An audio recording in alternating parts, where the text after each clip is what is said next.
जय सीताराम। तो आइए मित्रों और श्री रामचरितमानस की शुरुआत करते हैं। तुम त्रिकालदर्शी मुनि नाथा, विश्व बदर जिमि तुम्हारे हाथा। अस कहि प्रभु सब कथा बखानी, जहि जहि भांति दीन बनु रानी। हे मुनिनाथ, आप त्रिकालदर्शी हैं। संपूर्ण विश्व आपके लिए हथेली पर रखे हुए बेर के समान है। प्रभु श्री रामचंद्र जी ने ऐसा कहकर फिर जिस जिस प्रकार से रानी कैकेयी ने वनवास दिया वह सब कथा विस्तार से सुनाई। तात बचन पुनि मातु हित, भाई भरत असराव।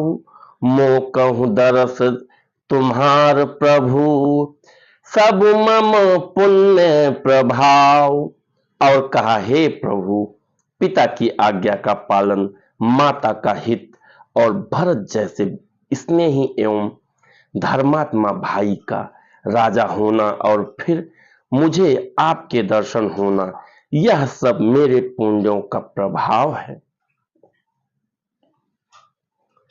देख पाए मुनि राय तुम्हारे, देख पाए मुनि राय तुम्हारे।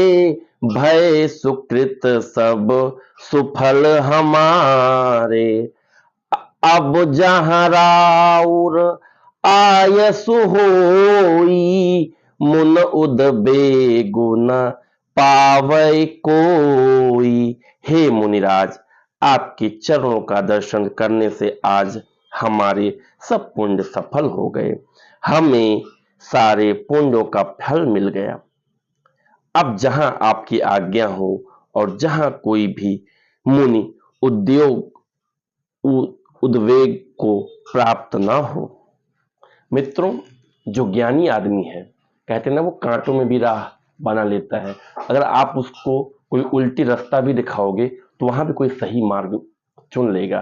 तो श्री राम जी को वनवास मिला, बट उसमें भी वो बोल रहे हैं कि इसमें हमें ज्ञान प्राप्त हुआ, इसमें ऋषियों मुनियों वंचितों इनका सबको देखने का, इनका दर्शन करने का सौभाग्य प्राप्त हुआ। तो आप सोचिए, श्री राम जी हमारे इतने दयालु हैं कि जब उनको वनवास भी मिलता है तो उसमें भी वो एक मानते हैं कि एक आयोजन था, या इसमें ये हमारे भलाई के लिए हुआ है।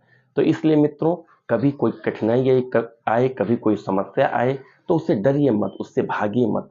उसमें भी आप अपॉर्चुनिटी ढूंढिए, कहीं न कहीं कोई न कोई अच्छा रास्ता आपको जरूर मिलेगा। मुनि तापस जिन्ह ते दुख लाही, ते नरेश बिनु पावक दाही। मंगल मूल विप्र परितोषु, दाहई कोटि कुल भूसुर रोसु। क्योंकि जिनसे मुनि और तपस्वी दुख पाते हैं वे राजा बिना अग्नि के ही अपने दुष्ट कर्मों से ही जलकर भस्म हो जाते हैं। ब्राह्मणों का संतोष सब मंगलों की जड़ है, और भूदेव ब्राह्मणों का क्रोध करोड़ों कुलों को भस्म कर देता है।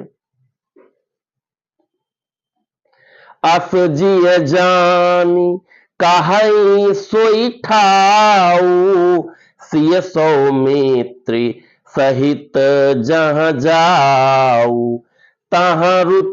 तहाँ रचि रुचिर परन तृणशाला, वासु करौ कछु काल कृपाला। ऐसा हृदय में समझकर वह स्थान बतलाइए जहां मैं लक्ष्मण और सीता सहित जाऊं, और वहां सुंदर पत्तों और घास की कुटी बनाकर हे दयालु कुछ समय निवास करूं। सहज सरल सुनी रघुबर बानी, साधु साधु बोले सुनि ज्ञानी, कस न कहूं अस रघुकुल के तू, तुम पालक संतत श्रुति से तू।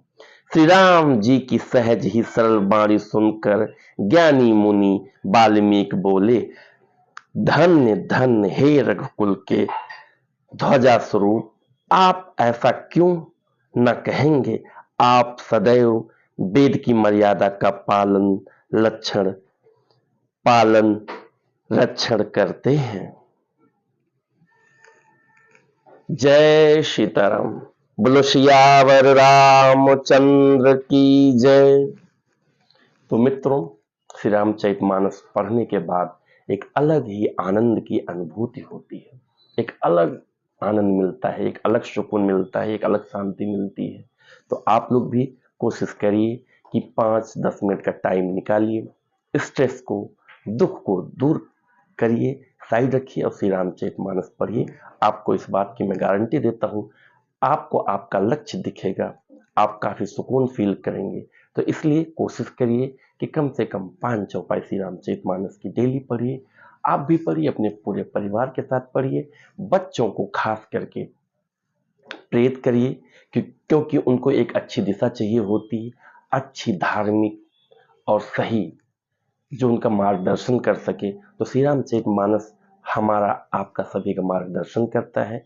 तो मित्रों, कोशिश करिए कि कम से कम 5 चौपाई डेली पढ़िए और बच्चों को मैंने आपको से कहा कि उनको जरूर दीजिए, कम से कम 5 चौपाई पढ़ें। अगर श्री रामचरितमानस नहीं है तो आप ले आइए, मार्केट में अवेलेबल है। कोशिश करिएगा गीता प्रेस गोरखपुर की ही लाइएगा, क्योंकि हम लोगों में, सनातनियों में ऐसा मानना है कि उसका जो प्रिंट है उसमें एकदम सही होता है। तो इसी के साथ मैं अपनी वाणी को विराम देता हूँ। आज का श्री रामचरितमानस का पाठन कैसा लगा हमें आप कमेंट करके जरूर बताइएगा। जय सीताराम। बोलो सियावर रामचंद्र की जय।